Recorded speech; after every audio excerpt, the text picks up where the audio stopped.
नमस्कार दोस्तों, स्वागत करते हैं आपका एक बार फिर बिंदास खबरें में, जहां पर हम लेकर आते हैं देश और दुनिया की ताजा और काम की खबरें। तो दोस्तों, बिना देरी किए शुरू करते हैं खबरों का सिलसिला। पर उससे पहले अगर आप हमारे चैनल पर नए हैं तो चैनल को सब्सक्राइब जरूर से कर लें और इस वीडियो के लिए एक लाइक जरूर करें। तो चलिए शुरू करते हैं खबरों का सिलसिला। और इसी के साथ आज की पहली बड़ी खबर की मोदी का विपक्ष पर हमला, कहा कि सरकार के लिए नहीं देश बनाने के लिए करनी पड़ती है कड़ी मेहनत।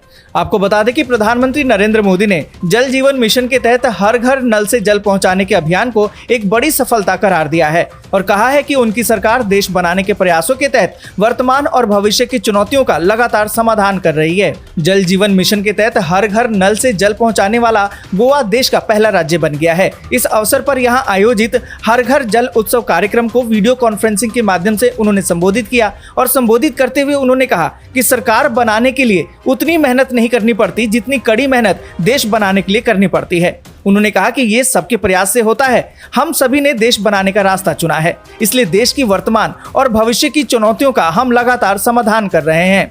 और इसी के साथ अगली बड़ी खबर कि अरविंद केजरीवाल ने प्रेस कॉन्फ्रेंस करके न्यूयॉर्क टाइम्स का किया जिक्र, कहा कि मनीष सिसोदिया ने दिल्ली शिक्षा मॉडल से बढ़ा दिया है भारत का मान। आपको बता दें कि दिल्ली के मुख्यमंत्री और आम आदमी पार्टी के प्रमुख अरविंद केजरीवाल ने प्रेस कॉन्फ्रेंस करके मनीष सिसोदिया और दिल्ली शिक्षा मॉडल की तारीफ की है। प्रेस कॉन्फ्रेंस में अमेरिकी अखबार द न्यूयॉर्क टाइम्स की खबर का जिक्र किया और उन्होंने कहा कि पूरी दुनिया के लोगों का ख्वाब होता है कि उनकी उपलब्धियों को न्यूयॉर्क टाइम्स रेखांकित करे, यानी कि न्यूयॉर्क टाइम्स में छापा जाए। आपको बता दें कि आज भारत के लिए गर्व का क्षण है और न्यूयॉर्क टाइम्स ने अपने पहले पेज पर दिल्ली की शिक्षा व्यवस्था की तारीफ की है। मनीष सिसोदिया की तस्वीर छापते हुए न्यूयॉर्क टाइम्स ने भारत की दिल्ली राज्य में शिक्षा क्रांति को प्रेरणादायक बताया है।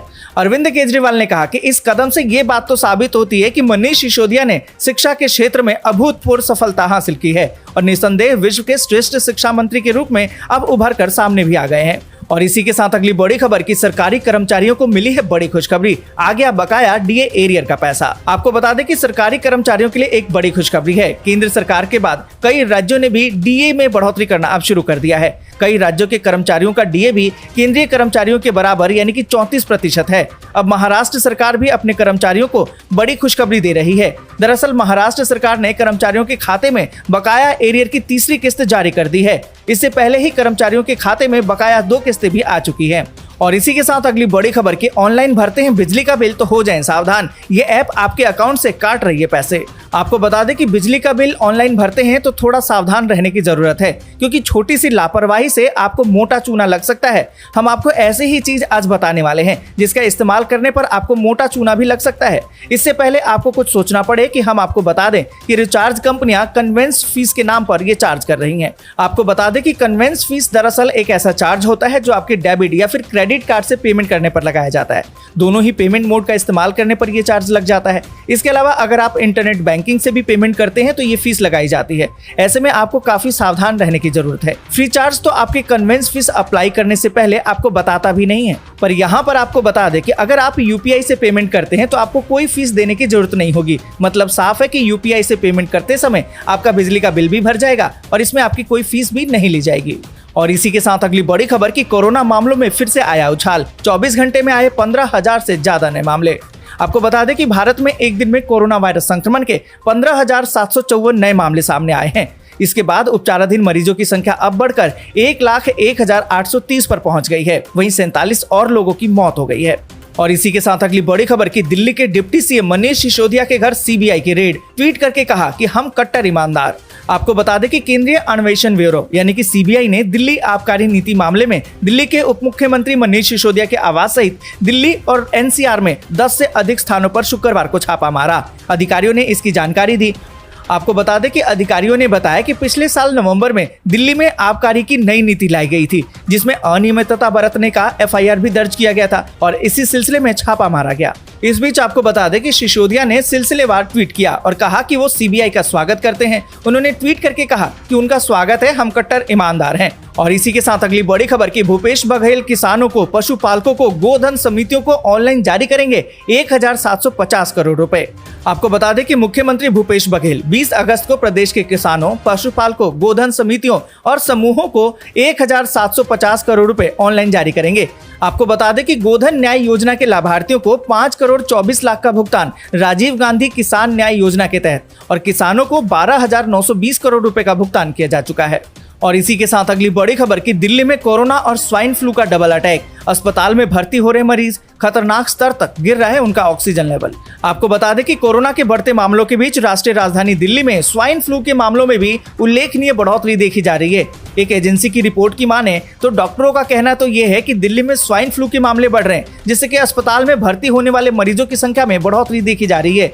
स्वाइन फ्लू एक श्वसन संक्रमण है जो सुअरों में पाए जाने वाले इन्फ्लुएंजा स्ट्रेन के कारण होता है। यहाँ पर आपको बता दें कि swine flu H1N1 virus strain के कारण होता है और इसे पहली बार 1919 की महामारी में पहचाना गया था।